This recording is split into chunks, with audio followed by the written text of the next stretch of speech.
podcast is just our opinions and facts gathered on the internet, and we do not wish to offend or cause any harm.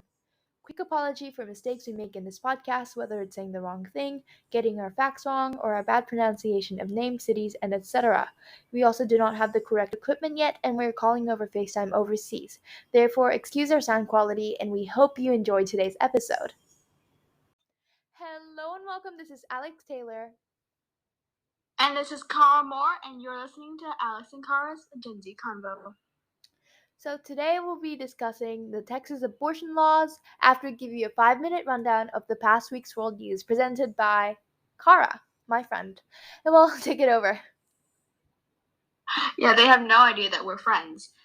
So, starting off, we have a little flashback to our old friend Donald Trump, and his actions was actually described as a flagrant lack of regard for public health, was used to describe Trump's decision making when dealing with his positive test for COVID and hiding it, as well as having a party at the Rose Garden, which I'm sure we all knew because that was how he caught it. So this quote was actually said by Elisa Farah Griffin, who served for a time as a director of strategic communications and assistant to the president in the Trump White House, which is funny how they say Trump White House, but yeah. She actually made a statement, I think, when they were talking about it with Biden, and I think he said something along the lines of, "I don't think about the former president." Yeah. Apologies for my pronunciation here, but South Korean striker Suk Hwin-jun was racially abused during the club's game against Marseille on Sunday. It was reported that Torres, a French player in the team, said that abuse was picked up by the microphone and was replayed behind closed doors once the match was 1-0 to Marseille, the French side. Although the statements were not released, a statement was released saying these remarks were simply unacceptable and come to mar a sport, football, which is essentially multicolored and multicultured. The club strongly condemns all forms of racism or xenophobia. ESTAC supports all steps taken to fight against this scourge. The club will support the player in any action he wishes to take. I think which is great. That's amazing. That's amazing news. Yeah. I'm really glad that they are taking a step, especially doing what the player wants, because I think a lot of teams will usually, or like coaches or managers, will do the thing that's best for the team and their reputation and not for their players. I agree. Which I think is really great. Yeah. Because they seem to silence them, Yeah. It's amazing news. All right. Yes, definitely. So, as we know, there has been a new coronavirus variant called Omicron, and Quebec has confirmed one case of its new Omicron COVID-19 variant, while 2 more cases have been confirmed in Ottawa, bringing the total detected in the city to 4. Wait, I forgot where the Omicron originally came from. Well, it's allegedly from South Africa, because that's where the first case was seen, I think. Yeah. Wait, I completely forgot my question.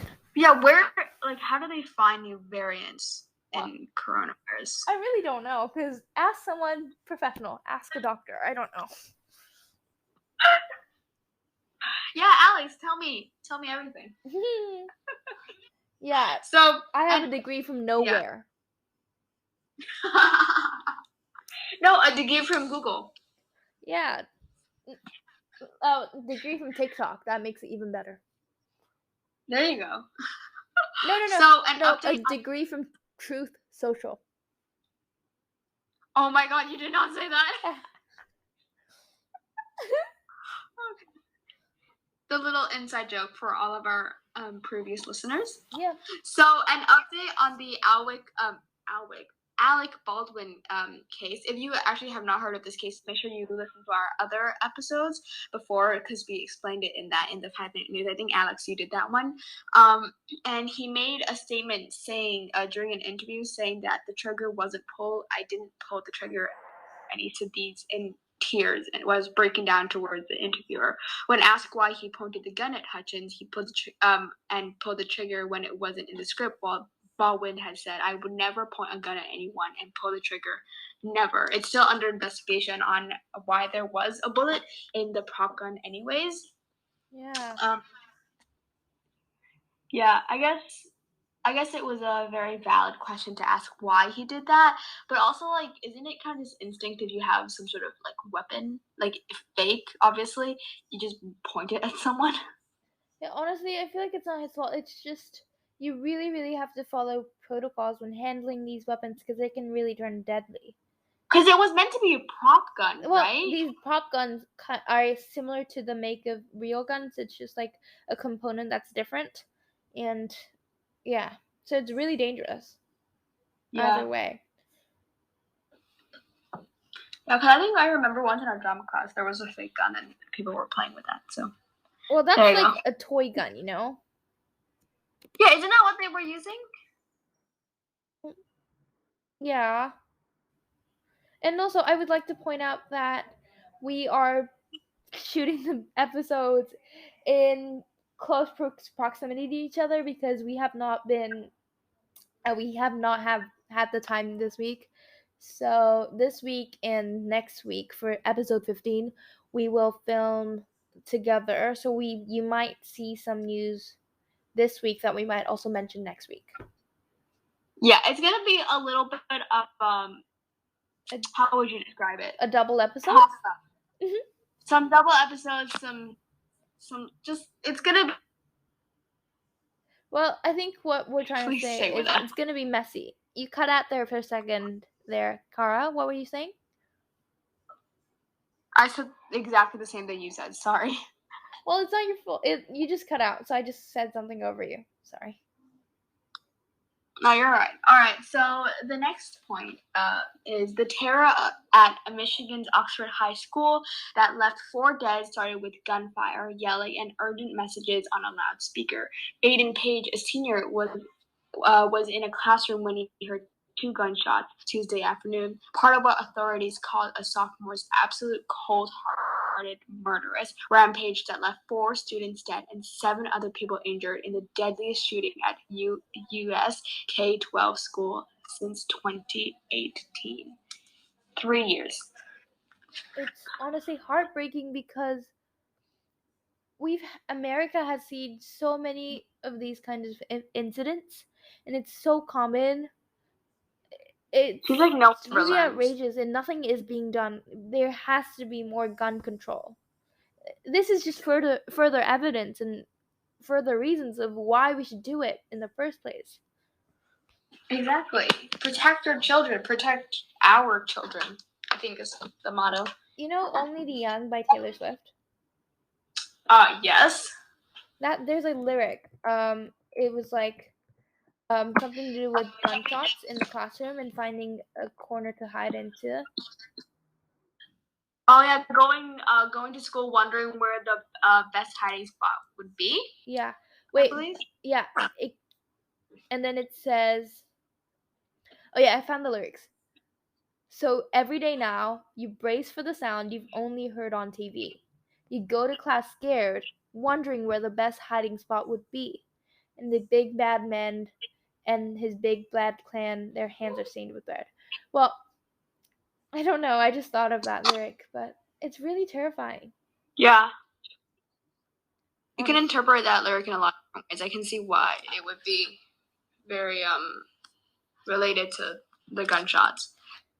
Yeah, and in the interview, it was seen that the boy Aiden broke down in tears and was shaking when he had to recount that how horrific would it be to watch your classmates being like shot at, and they had to like grab whatever weapon they could, like calculators, scissors, tables, and chairs, and I think it's absolutely terrifying.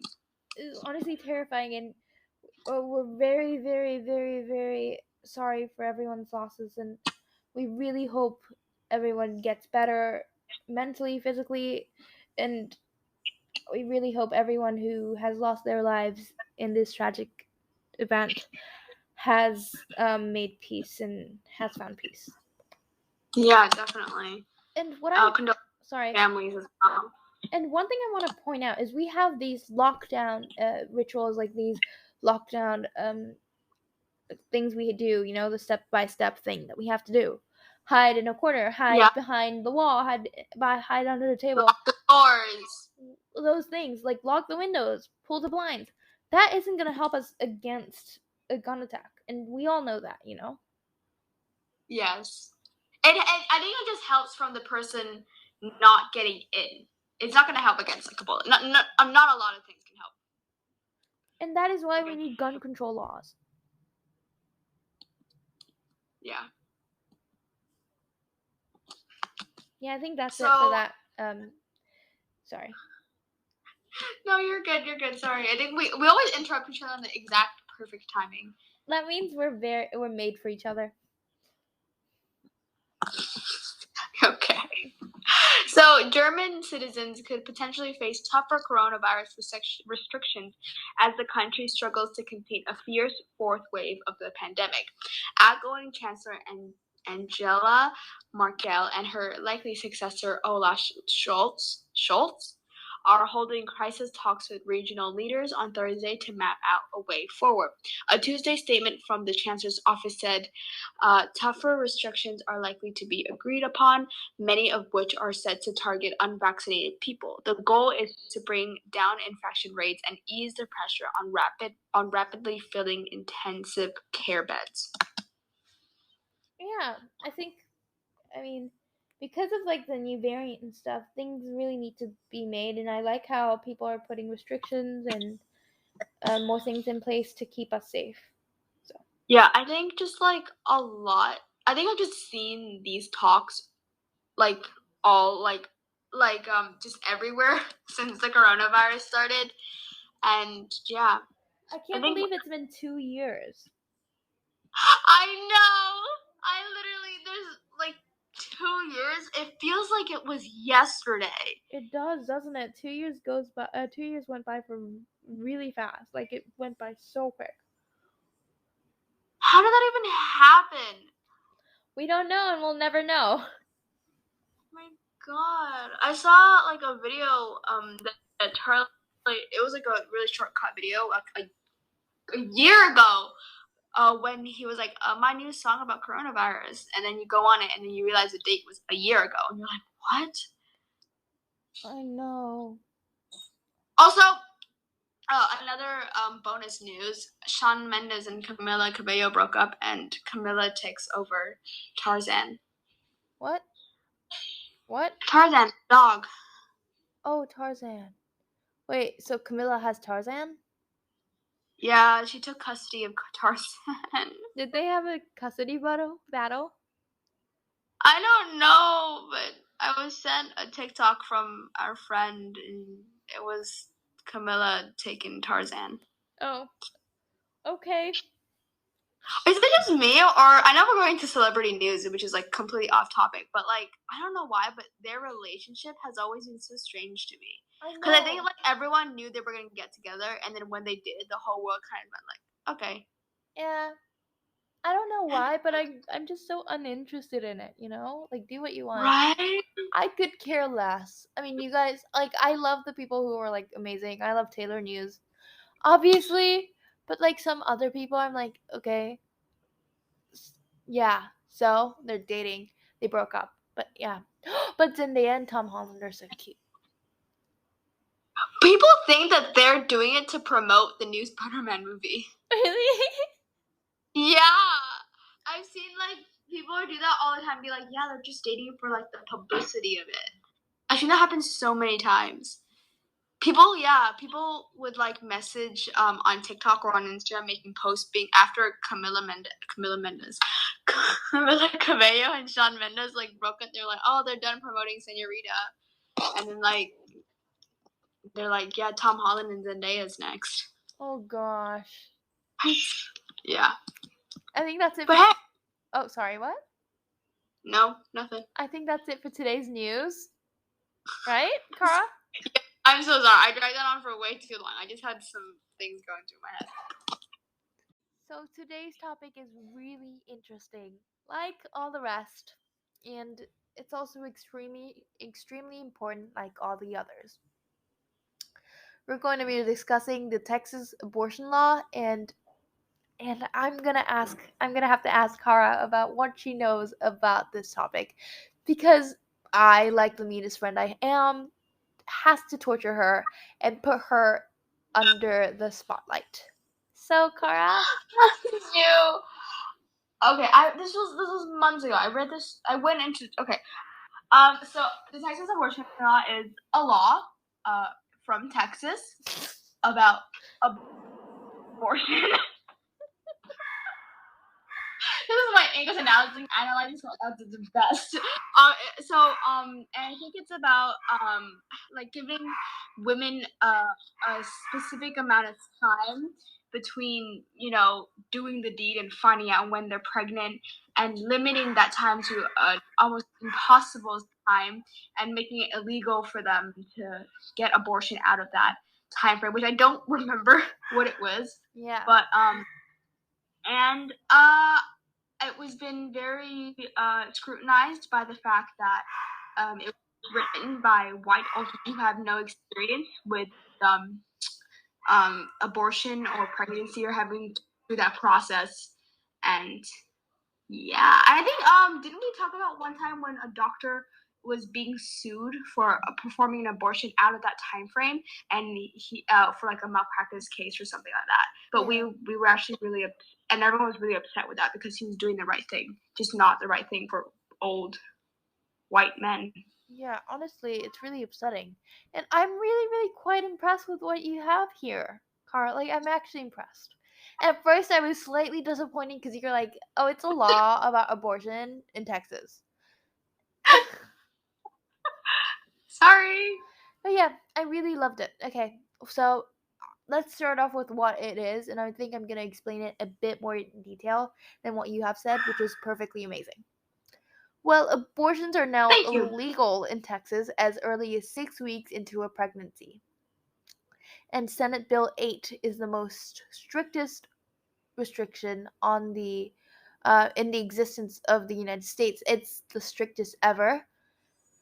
And Senate Bill 8 is what the abortion law is called. Anyways, moreover, people who have been the victims of rape or incest are likewise not exempt from the law, meaning they will have to carry the pregnancy to term and they will have to give birth. Are you joking?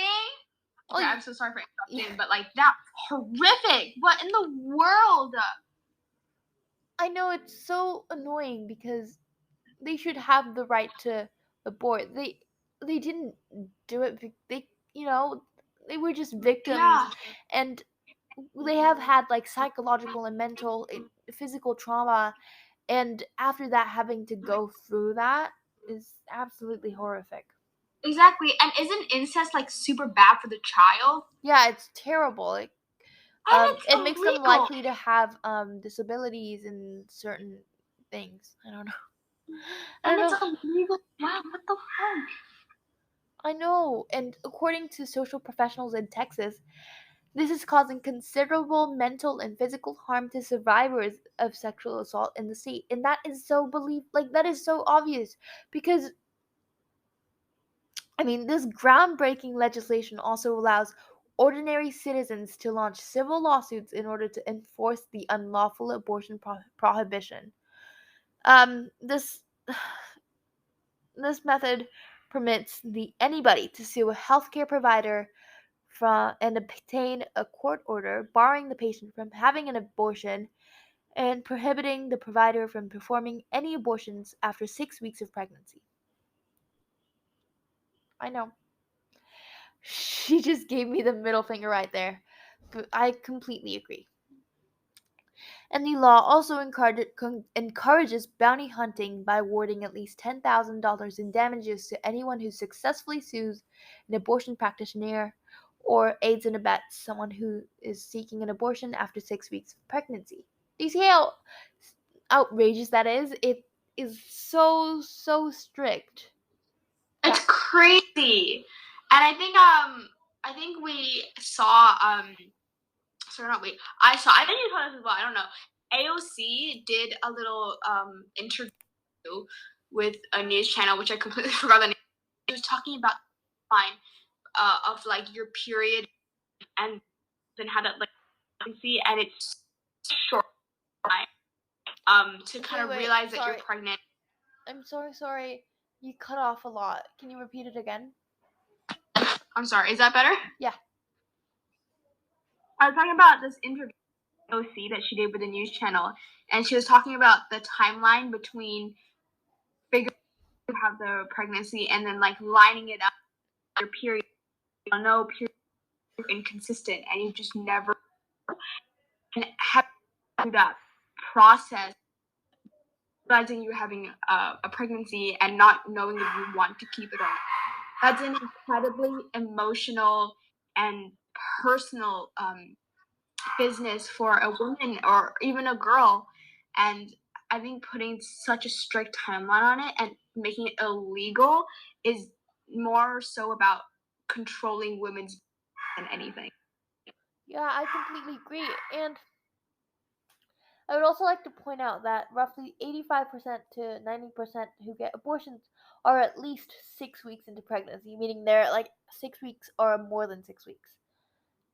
And that's like the complete majority. It's just the 10%, the 15% who get abortions before 6 weeks. And it was found that almost 3 million women in the US have become pregnant after rape. And imagine the numbers who can't get abortions now after the law has been put into place. Now let's dive into the history of abortion laws. So the Women's Right to Know Act was passed in Texas in 2003, and this law requires doctors to provide patients with deceptive information about the abortion procedure and to offer alternatives to ending the pregnancy. Deceptive information, meaning lies. It's lies. And that's not what medical professionals should be providing, and that's not very that's not very democratic of them. It's terrible. It's limiting someone's rights. Yeah. Lying? Well, I get the offer alternatives, but deceptive information is the one that got to me, and that was in 2003. And then and the law also requires patients to wait 24 hours before having an abortion. 24 hours. And all abortions are at 16 weeks or later. Oh, all abortions at 16 weeks or later must be conducted in an ambulatory surgical center, which is essentially a mini hospital, according to the law. Wow.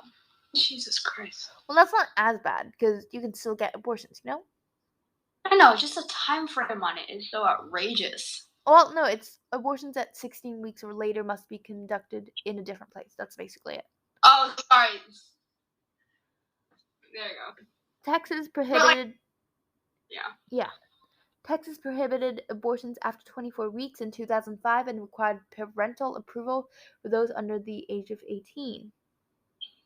Well, 24 weeks is, well, not too bad, right? It's still not bad. And the age of 18, okay, maybe I get, but sometimes I don't get it because some kids don't want to tell their parents, and obviously they should get that right. Yeah, definitely.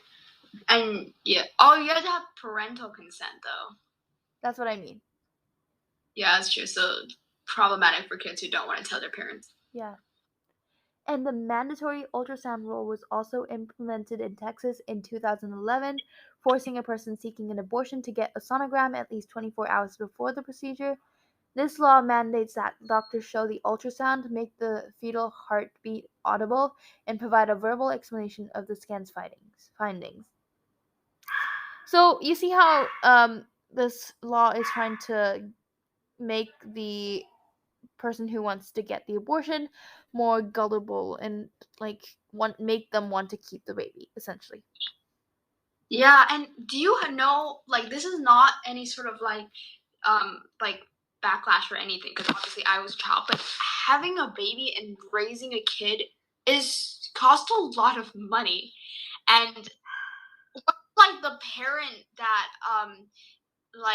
is forced to have the child because of the law isn't responsible or isn't what's the word, isn't ready to have a child, and their life is so chaotic and stuff, like that is just having it bad for the child as well, not just the parent, the mother.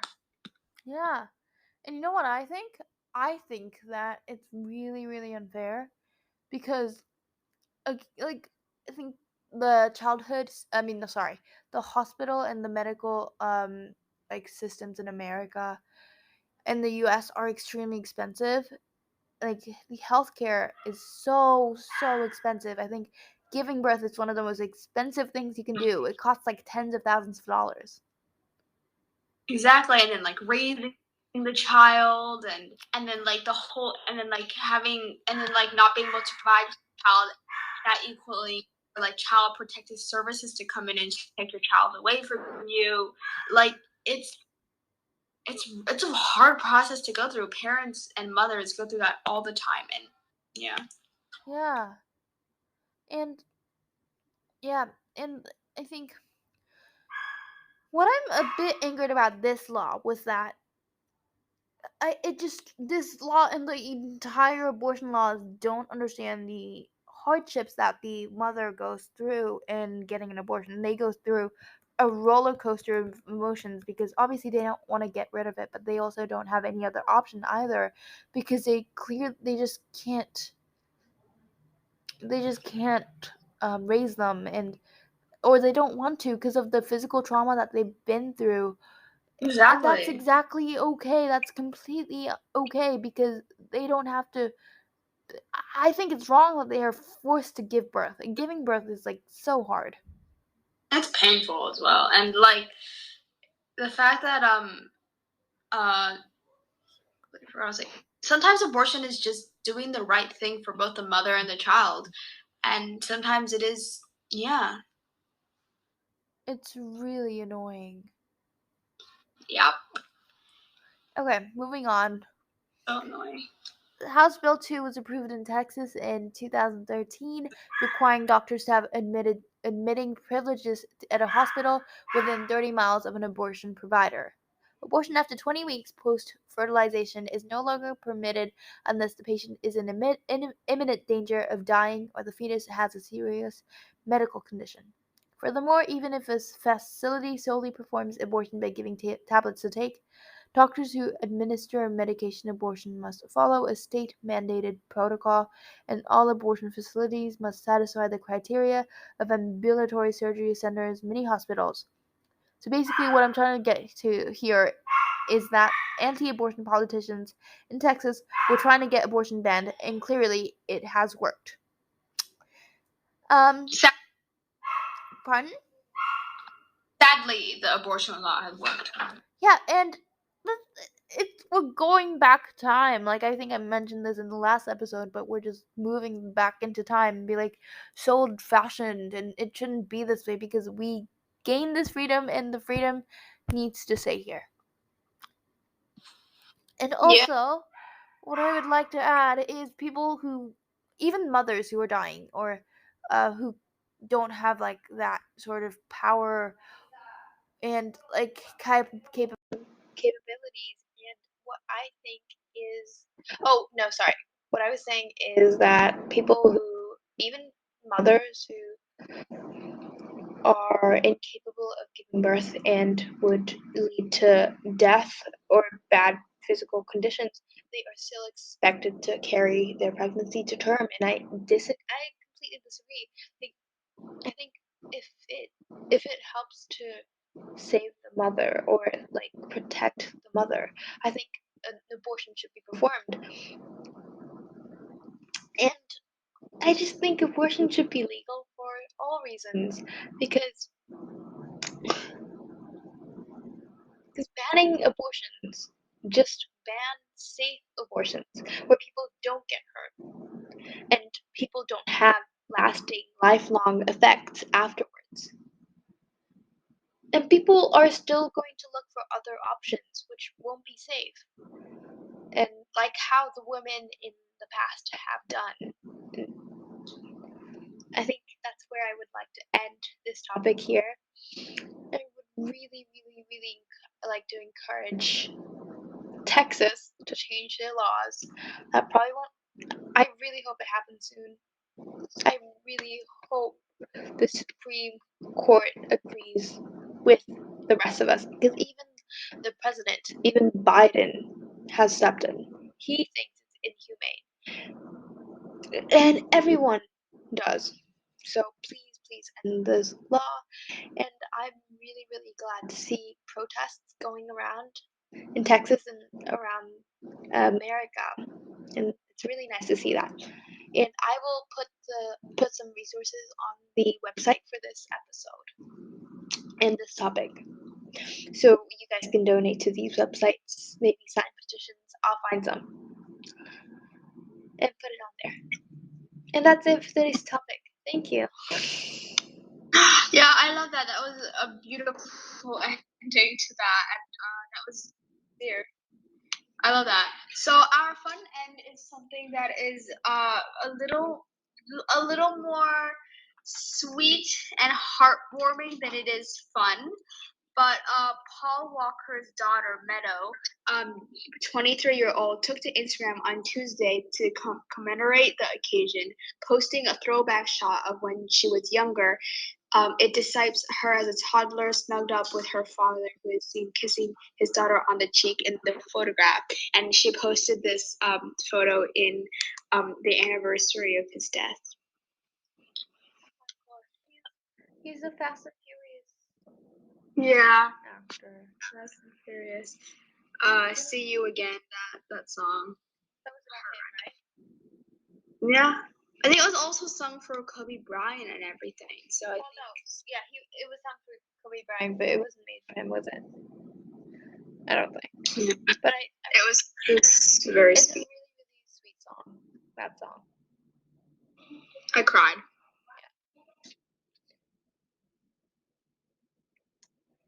I mean, I hope everything's okay, and it seems good. So that's really heartwarming, though. Thank you. At least there's some good in the world. And I think that's it for today. Right? Yeah, I hope you enjoyed today's episode. Thank you for listening so much, and I will put the resources on our website, and hopefully you go check out these websites, because there is so much to be done about this. Anyways, thank you for listening. Always yours, Alex and Cara. Bye. See you next week. Bye.